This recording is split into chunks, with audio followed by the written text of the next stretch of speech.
What's up, guys? I'm Josh. I'm Ryan. Welcome to Academy.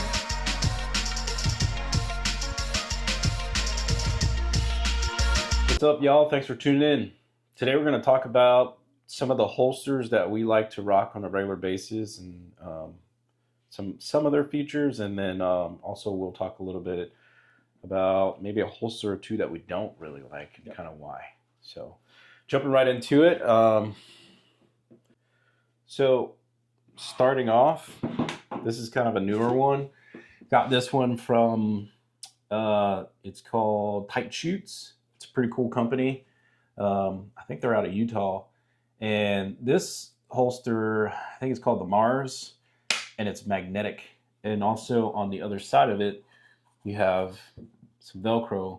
It's pretty neat. I like it because I can just throw it in a bag. A lot of bags that I buy have the loop already in there. And so this will attach in there, and it'll take pretty much any gun that'll fit within here. As long as it covers up that trigger guard, you know, sufficiently, I think it's a pretty good option. So this is a pretty cool one. Tight Shoots. That's what it looks like. Pretty neat. I like it. I lost mine, so Bro, that's the last time I'll buy you anything. Somewhere. So another holster I have, Filster. This one's fairly new to me. I got it from Joe Farewell.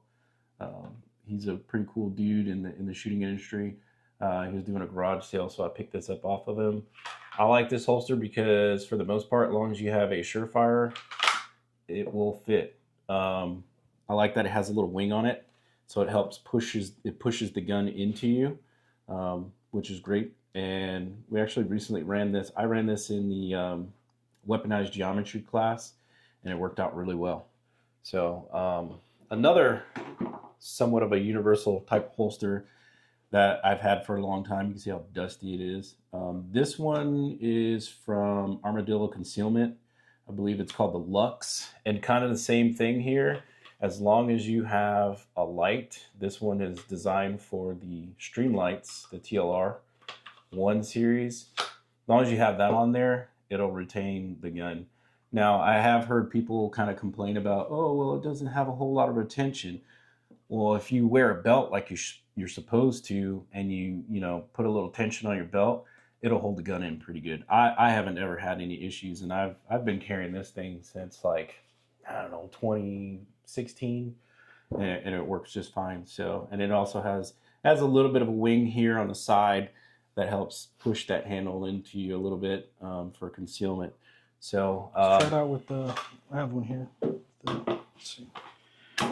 And also from Armadillo Concealment, they have another version of that, which is just for the light. This one's pretty neat too. I usually bring this one on my camping trips when I run a Glock 10 millimeter as the Glock 29.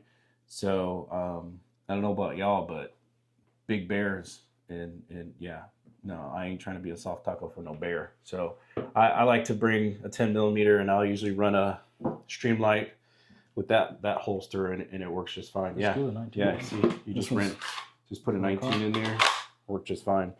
So for the most part, it'll take most guns with that Streamlight on there. Now, I think the SIG P226 was a little fat up top, so it didn't quite fit in there correctly. And also like Glock 21s and the Glock 29, they won't fit in here either, just because up here the slide tends to be a little bit on the fat, chunky side, so it doesn't fit that well. So what you got on your side? Me? These are the two I usually run, or companies I usually go with. This one here is a Tenacore. Don't know the name for this one. I'll probably link it in the bio. But yeah, Tenacore, tried and true. That was like one of the first companies I was looking at when buying holsters. But they're real, Kydex is real thick, not flimsy. Their stuff just works for me. I definitely love the two clips.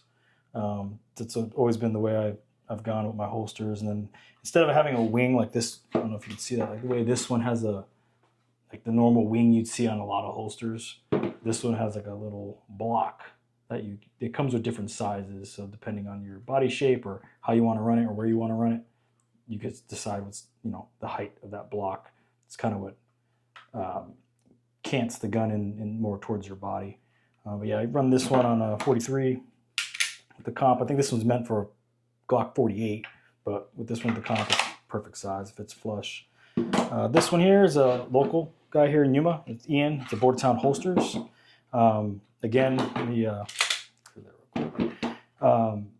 I have him put the dual clips, the discrete concealment clips, and then I also have him put another one for the. I think Ryan, you had one earlier with the mono dual clips, ones like that. Yeah, I like those. Like if you're gonna run, I run appendix, but if you're gonna run it anywhere else on your body, you're gonna want those mono clips. Or if you're running a full size, you probably want the dual clips to prevent from canting back and forth and moving around on you. But user preference, whatever you want to do. I just like him to add that as an option for me. But this one, good Kydex. They work. I love them, and he's local, so I like supporting local businesses. But yeah, as long as you're running whatever specific light this is for, you can run whatever size Glock you want in there. I like my holsters. This is kind of my own little side note. I like them to be open at the light and on the muzzle. So if I wanted to run a comp or something, and it's just longer, it'll go through. And then the light thing, I've had a few times at the range, or just maybe a shell goes in there or something, or dirt or something like that, and I try to reholster, and it's just like, oh, what's going on? So I usually shave this down, but I mean, teach his own. This is something that I do. Usually 10 core, and locally Bordertown Holsters is what I run on a day-to-day basis for the past 2-3 years maybe. Yeah, so I've been running. This has been my main squeeze, and this is also from Bordertown Holsters. This is for a Glock 19, but I actually have an RXM in there, and it works just fine. It's got a good positive lockup. If you notice, most of my guns that are carry guns, they all have lights. That's just, I like to have lights. I like the PID. Also, I like having lights because you got some standoff, so if you have to press your gun into something, it won't go out of battery. So another reason why I like to have lights on my guns. Yep. So this is, like I said, my main squeeze here lately. That's a good point, man. Like, I have to cut you off, but yeah, that's why I recently switched over from I have the TLR XL or HLX. It's just, if you kind of see there, it's a little bit longer. But just enough, Like I used to run a X300, Surefire, forever, and dry drive a lot, and I got used to the feeling of it digging in your leg, and once I switched to that and I felt how comfortable it was, I'm like, oh, it's got the same. And it's pretty close. This is actually cut for a Glock 17. Yep. So on that point, real quick, if you train like you should be training, right? If you, like, let's say I ran a 34 in here because I've done it. The 34 will extend past this. So if you're doing any kind of training where you're inside the waistband, what'll end up happening is that barrel and slide will be sticking out, and you're gonna feel it real quick. It's gonna get hot real fast. I think you have a 34 down there. Do you have a stream light on it? No, I have X300, but I have where's that other holster at? You had where Which I one? threw in my Glock.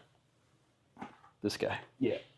Go. So this is a good example. I don't know if this one does it, but Ian made me this one. If you can see, I'm running a comp on this guy, and see how it pokes out a little bit there? I've burnt myself a few times. So now when I'm running this guy, I usually have my X300 and I'll run it in this one where it's covered. Because most of mine are all for 17s. This one's just a hair longer than a 17. This? Yeah. See, this one won't fit in there. It's X300. But yeah, just make sure you have that muzzle covered, man, because it will burn you. This one. So if you see how that's extending out there, when you're doing any kind of training, that's going to get hot, and you're going to feel that in your PP area. And it's not going to feel good. So just something to consider. I like to have that extra coverage coming down. And also on that note too, if I usually run the Glock 19 and 17 size holsters, because it also helps with pushing the gun back towards you. For instance, I usually run, if I run a 26, what I'll do is I'll run a 19 holster. Here's one. So if I run a 26, I'll put the 26 in a 19 holster. It gives that extra lip down here that helps cant the gun back into me. What I've noticed, if I run a specific like 26 holster where it's a little shorter and it's all the way up to the barrel, the gun tends to tip forward. So that's just something to think about when it comes to these holsters. I think you have one too. Some of them have wedges too now, like Tenacore. Yeah, they'll have like a bump built into them. Yeah. Armadillo concealment, they have a little bit of a little hump there that's built into it. That'll help for sure. So that's some of the Kydex holsters that we run. Let's talk about, so I'm not usually a fan of these kind of holsters, these kind of leather ones. However, when I'm home, like this is a sticky holster. So when I'm home, I'll switch over to this gun. This is my at-home gun because it's a lot more cozy and comfy. And I don't run this one in the pocket. I'll literally just stick it in my waistband and do whatever I need to do at home. It is a revolver. It's got a heavier trigger, so I'm not really too worried about it going off in my pants because I'm not really doing anything crazy when I'm at home. So this is one that I use quite a bit, almost every day. It's kind of worn out. So, but that's one of the other style holsters that I will use. I don't really go outside the house with this though. This is like at home only kind of thing. Is your light. Let's see. Let's talk about this Incog. Man, so the Incog, I have it. I don't even think it's specific for this light. The TLR7 HLX. What we ended up doing was just kind of heating up the bottom and allowing it to protrude through a little bit. Man, I really want to like this holster. Yeah, we were both, when they first dropped, I remember we were waiting. We were trying to be the first ones to get it, and we really wanted to like it. How many times I bought two of them? I bought one from a Glock or from a 43X, ran it for a bit, didn't like it, and not that it's not a good holster. So I think it's just a form factor for me, just the way I'm used to carrying, where I carry. It just felt there was just too much going on in front of me. And then I sold it, ended up getting one for my Glock 19 with the same light. I think I just recently sold it. Yeah, I mean, again, yeah, and I don't run it with the caddy. I do buy it with the caddy, but I don't run it. I don't like sidecar style holsters. I like to be able to, we'll get into this in a bit, but I like to be able to move my magazine wherever I want. All right, so how I rock my holsters. Appendix. So I usually come in, get it on. I like to make sure that my little belt buckle is kind of out of the way. So I have my belt a little loose initially when I put it on. Something I like to do with my mag caddies, how I have this belt loop here, I'll actually go behind it. I'll go behind it and kind of slide that clip right up to it. And so I'll see if that feels good, and then I might adjust my belt, and the belt is a Blue Alpha belt, and that's generally how I run it. I've had clients and they're like, you can't even tell you have a gun. I'm like, exactly, that's the point. Like, you shouldn't know that I have a gun. So I like to have mine separate. So when I have to go take a pee. I don't know how you guys pee with that, the one that's connected, the caddy. I can separate my stuff slightly. So I separate it, do my business, and then I push it all back. Good to go. That's why I like to run my stuff that way, where it's a completely separate mag caddy from the holster. So those are some of the holsters that we run and kind of how we run them. Do you have anything that you? No. If you guys ever need any advice or questions, feel free to just comment below, and we'll do our best to answer them as soon as possible. Yeah, that's pretty much it for me. Why are you lying? I'll answer them. Just got to comment though. Yeah, so this is how we do. Thanks for tuning in. Yep. Take care. Be safe. Comment, subscribe.